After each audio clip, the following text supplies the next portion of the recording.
Di sini gue pengen bilang ke kalian semua bahwa kalian itu nggak punya waktu, ya. Dunia itu bergerak sangat-sangat cepat.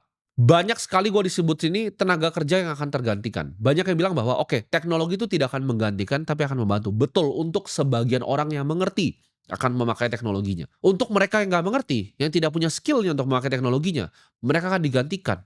Waktu akselerasi dunia menurut gue sudah sampai di sini, di mana AI berkembang sangat cepat sekali, kripto berkembang sangat cepat sekali, energi berkembang sangat cepat sekali, biotech itu juga berkembang sangat cepat sekali. Semua ilmu yang gue barusan sebutin tadi itu akan berkembang lebih cepat dibanding kurikulum sekolah bisa mengejar. Skill yang mungkin kalian semua pelajari ya 5 tahun lalu untuk mencari uang, mungkin sekarang itu udah obsolete, udah nggak berguna lagi, udah nggak dipandang dan udah nggak dilihat lagi. Di 2025, gue punya karyawan 15 itu bekerja lebih efisien, lebih cepat, dan lebih akurat dibanding gue karyawan 150 di 2020. Apakah gue melakukan itu dari 150 sampai 15 tuh karena perusahaan gue tidak berkembang? Jawabannya tidak. Karena teknologi sudah lebih efisien. Sudah tidak dibutuhkan lagi orang sebanyak itu. Tapi pekerjaan 15 ini itu kayak pekerjaan 1.000 orang sekarang. Jadi gue nggak perlu scaling dari 150 ke 300, 500. Perusahaan yang besar dan banyak karyawan itu udah nggak matters lagi. Karena perusahaan billion dollar seperti Telegram aja karyawan cuma 30. Ya. Telegram tuh entire karyawannya cuma 30 sekarang. Jadi udah nggak teli lagi, orang zaman dulu bilang, "Oke, kalau mau perusahaan besar tuh harus punya karyawan yang banyak." Jawabannya tidak.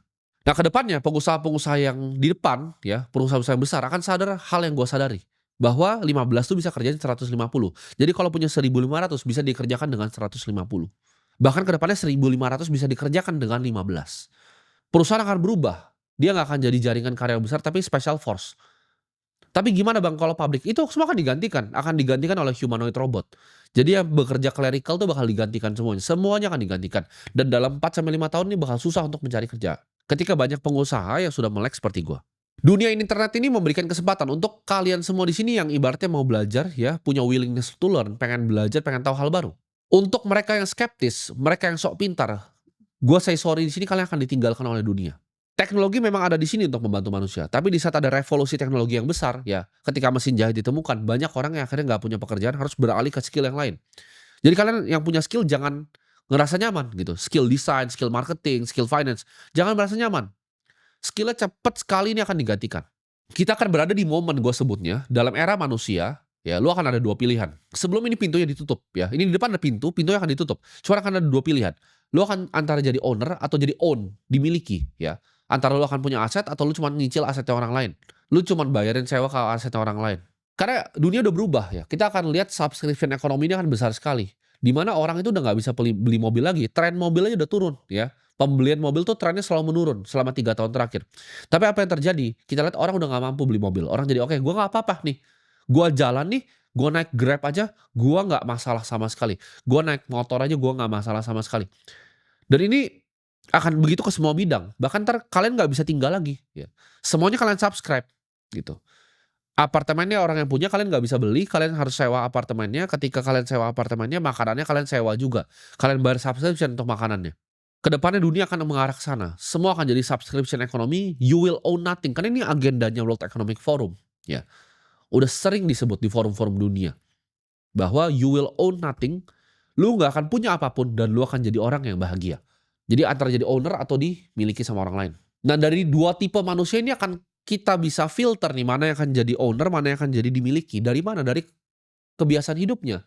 Yang akan jadi owner nonton video-video seperti ini gitu.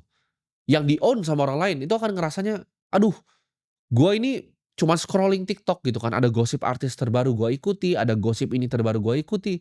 Gampang sekali ya, pikirannya ke kanan ke kanan ke kiri diatur gitu loh. Karena mereka yang bisa kontrol atensi kamu, akan kontrol dunia kamu, gitu. Kalau kamu bisa dikontrol, apa yang kamu pikir, ya, kamu nggak akan bisa jadi pemikir yang mandiri. Ketika mereka cuman kasih satu isu kamu bisa ke kiri, ya. Kasih isu misalnya artis selingkuh, wah langsung kalian ke kiri. Artis dihamili, kalian ke kanan.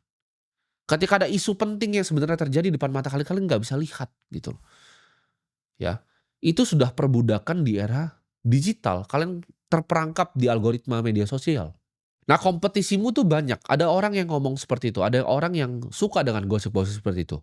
Tapi di sisi yang lain ada yang bangun jam 6 pagi, dia fokus, dia kerjakan yang terbaik setiap harinya, dia tidak pernah berhenti, setiap harinya dia melakukan yang terbaik demi terbaik demi terbaik untuk mengubah hidupnya. Sedangkan lu di situ cuman scrolling sosial media, cuman maki orang di sosial media, ya. Sudah kelihatan jelas nih arahnya, mana yang akhirnya bisa ke kiri, mana yang bisa ke kanan.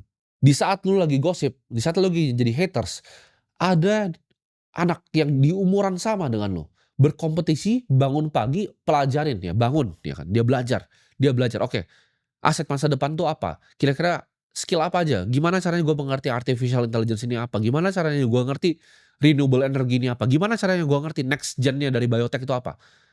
Dan lu masih di situ santai-santai gitu kan.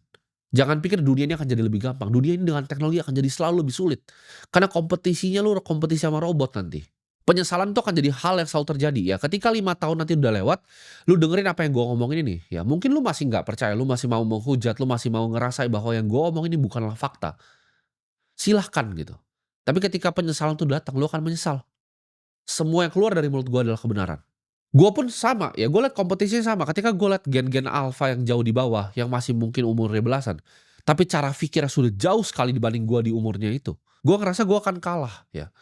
Dan gue pasti akan kalah ya. Generasi atas tuh pasti kalah sama generasi bawah. Kenapa? Karena adopsi mereka ke teknologi itu lebih cepat. Mereka menyaring informasi lebih cepat dibanding gue menyaring informasi di internet dial up yang zaman gue dulu. Mereka tinggal tanya AI sekarang. Jadi otak mereka akan ke-develop jauh lebih cepat dibanding gua. Ketika gua lihat generasi-generasi yang di bawah gua, antara gua udah bikin sekarang nih aset-aset gua, atau gua akan kalah dengan mereka, gua akan kalah dengan kompetisi. Lu akan lihat nanti anak-anak muda yang jauh lebih hebat dari kalian semua. Lu akan nyesel, lu akan lihat kerajaan yang bisa lu bangun seharusnya, kehidupan yang lu bisa dapat ya, orang tua yang lu harusnya bisa bahagiakan, malah ada anak muda yang bisa lebih bahagia orang tuanya dibanding lu. Di saat penyesalan itu datang, lu tidak bisa loh putar balik waktu. Karena waktu itu akan cuma berjalan satu arah. Waktu tuh nggak pernah bisa balik lagi. Yang lemah tuh nggak akan punya tempat dan nggak punya kesempatan lagi ketika pintunya sudah ditutup. Ini gua kasih lu saran ya, kalau lu mau ubah hidup lu sekarang, lu coba stick ke satu hal ya. Satu hal dan satu hal aja. Yang lu mau improve skill lu di situ, taruh 1 tahun hidup lu, setiap hari yang lu pikirin gimana caranya lu jadi 1% lebih baik di hal itu, di skill itu. Contoh lu adalah misalnya orang accounting, gimana caranya lu jadi yang lebih pintar di sana ya. Contoh lagi lu adalah video editor, gimana caranya satu video yang gue bikin ini editannya lebih bagus dibanding video sebelumnya. Simple aja, improvement, improvement, improvement. Kenapa? Karena lu butuh separasi diri lu dengan yang lain dalam waktu 5 tahun ini. Kalau nggak berhasil lu separasi, lu nggak akan jadi bedanya dengan all the masses yang lain. Jangan lihat kanan, jangan lihat kiri, fokus ke satu hal, jadilah yang terbaik, jadilah kelas dunia di bidang itu. 2025 sampai 2027 ini akan jadi 2 tahun paling penting, percaya gue, ini akan jadi 2 tahun paling penting di hidup lu. Semakin banyak stres yang lo bisa terima, semakin sukses juga lo akan jadi suatu orang. Gue terbiasa kerja itu dalam pressure karena dari awal gue ya, dari gue zaman jualan pomade, jualan sedotan, sudah banyak sekali ya pressure yang datang ke hidup gue. Sudah terbiasa. Nah, lu mau jadi orang yang sukses, lu harus terbiasa dengan pressure yang datang di hidup lu. Lu nggak bisa biarin ibaratnya will lu, kemauan lu itu dipatahin sama keadaan di dunia. Mau itu orang lain, mau itu keluarga lu sendiri, mau itu diri lu sendiri. Semangat lu itu nggak boleh patah jadi seorang manusia. Gue itu nggak pernah nyerah ya, di apapun yang gue kerjain, gue nggak pernah quit. Zaman dulu gue jualan tuh sulit, ditolakin sama orang, gue nggak pernah nyerah ya. Ketika gue berinvestasi mulai sulit dunianya, gue tidak pernah nyerah. Ketika gue berinvestasi dikerjain sama bandar, dirugikan sama orang, gue tidak pernah menyerah ya. Ketika gue di-framing sama orang, gue tidak pernah nyerah ya. Dan gue tidak akan pernah nyerah. Kenapa? Karena itu diri gue, ya itu jati diri gue. Kalau lu baru kerjain sesuatu yang sulit sedikit ya, sulit baru sedikit, lu nyerah. Dunia ini akan cap lu sebagai pecundang. Dan diri lu bahkan akan cap diri lu sendiri sebagai pecundang. Gue adalah orang yang sangat-sangat persisten. Ya. Ketika gue lihat tujuan gue tahu mimpi gue apa, gue tahu itu baik, gue tahu itu nggak salah. Gue akan kejar itu sampai ujung dunia. Gue akan kejar semua mimpi-mimpi gue. Gue punya mimpi masa kecil, gue pengen bangun sebuah gedung. Ya. Dimana di situ bisa ada teman-teman gue, di situ bisa ada restoran gue, di situ ada mimpi-mimpi gue akan bangun di sini. Mau tuh gue bangun bata demi bata sampai tangan gue berdarah. Mau ada 1.000 orang lemparin gue tombak waktu gue bangun gedung itu. Suatu saat akan gue bangun gitu loh. Gue adalah orang yang gue selalu bilang, mulut gue itu bisa dipegang gitu. Dan gue gak takut siapapun. Karena yang gue punya satu, yang gue punya kepercayaan akan diri gue sendiri, dan gue yakin tujuan gue baik gitu. Dan gue yakin yang di atas juga tahu tujuan gue tuh baik. Kenapa gue masih lakukan ini semua? Ya banyak teman-teman gue yang bilang, oke, lu punya cukup, lu harus bisa nyantai, bisa take your time off, ya kan? Gak usah fokus lah edukasiin orang-orang di sini. Toh banyak yang bilang, sulit juga edukasi di negara seperti ini. Tapi gak masalah buat gue, karena poinnya bukan itu.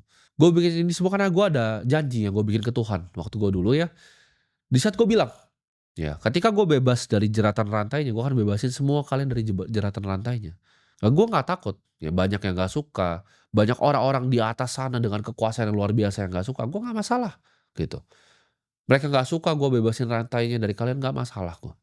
Mungkin nyantai itu bukan jalan hidup gue, ya. Alexander mungkin bisa berhenti ketika dia kuasain Bunuh yang pertama. Tapi jawabannya gue gak akan berhenti, ya either gue mati mencoba kuasain sampai ke India kayak Alexander, atau ya udah mati di jalan aja gitu kan. Antara lu bisa kontrol pikiran lu atau mereka nanti yang kontrol isi pikiran lu ya, mereka akan lemparin pengalihan isu nasional, mereka lemparin segala macam, sampah dikasih ke lu, lewat buzzer-buzzer mereka ini ya. Jangan cuma jadi budak algoritma yang gampang diatur pikirannya. Gue merasa gue lahir di dunia ini karena gue dititipin untuk membawa sesuatu ya. Untuk membawa obor edukasi, untuk bangunin kalian, untuk bebasin kalian dari jeratan rantainya. Apakah ada yang gak suka? Pasti luar biasa banyak sekali yang tidak suka dengan apa yang gue sedang kerjakan, ya kan? Sebelum ada semua ini ya, banyak akan coba framing gue dengan naratif-naratif. Misalnya gue contoh, gue memang punya misi untuk beneran edukasi, ada yang bilang, "Oke, gue bangun sekolah untuk cuci cuci nama." Nggak masalah, gitu. Nggak masalah, gue di framing seperti itu nggak masalah. Karena sebelum ada kamera nih, sebelum sekolah pertama gue bangun itu di NTT, di Sumba ya. Gue tuh 2021 tuh udah beasiswain dari 200 anak ya, anak yatim 200 biji gue udah beasiswain tanpa kamera, tanpa ini semua ya. Gue udah sekolahin banyak orang. Gue pengen mereka yang gak punya kesempatan tuh punya kesempatan. Gue pengen kalian semua yang di balik layar di sini gak pernah dapat edukasi di sini, bisa dapat kesempatan untuk gue mengedukasi kalian sini. Karena gak bisa kalian datang ke sini sesuatu, ya. Mungkin nanti kalau gue udah punya gedung ya, gue kumpulin kalian di auditorium gue yang besar itu gratis, datang aja. Cuman selama gue belum bisa melakukan itu, ini kanal terbaik yang gue bisa lakukan gitu loh. Dengan lihat tatap muka seperti kalian ini, sini. Gue bilang, "Lu gak akan pernah bisa stop gue, lu gak akan pernah bisa cancel gue." Kenapa? Karena yang gue keluarkan adalah sebuah ide, ya. Seorang manusia mortal tuh selalu bisa mati, tapi ide itu gak akan pernah bisa mati. Dari kalian yang tidak tanamin bibit kalian sekarang, lu akan menerima ganjaran di masa depan. Lu yang gak mau dengerin omongan gue untuk kerja keras sekarang, lu akan menerima nanti 2030 ganjarannya seperti apa. Untuk gue ini bukanlah sekedar game yang gue cuma main 1-2 tahun ya. Ini adalah berkat yang dititipkan ke gue ya. Ini adalah titipan. Semua yang gue dapatkan di dunia ini adalah titipan yang dititipkan ke gue. Dan ini akan gue manfaatkan sebaik-baiknya gitu. Arah dunia ini cuma dua ya. Antara lu punya tahta yang akhirnya lu bisa jadi berkat untuk banyak orang, atau lu jadi budak di rantai di sistem. Itu gak ada tengahnya ya. Karena ketika lu dikasih waktu, lu dikasih kesempatan ya, juga lu dikasih waktu untuk belajar nih, ada 2 tahun nih untuk fokus untuk kembangin diri lu, lu pilih untuk enggak gitu. Lu pilih jadi diri lu yang sama, jadi ketika nanti harinya datang jangan cari video gua lagi. Lu cukup mengaca sama diri lu, lu bilang ke diri lu, "Ini saya yang tidak mau berubah," gitu. Jadi inget ya, waktu lu semua itu tinggal sebentar lagi ya, dan peperangannya baru saja dimulai.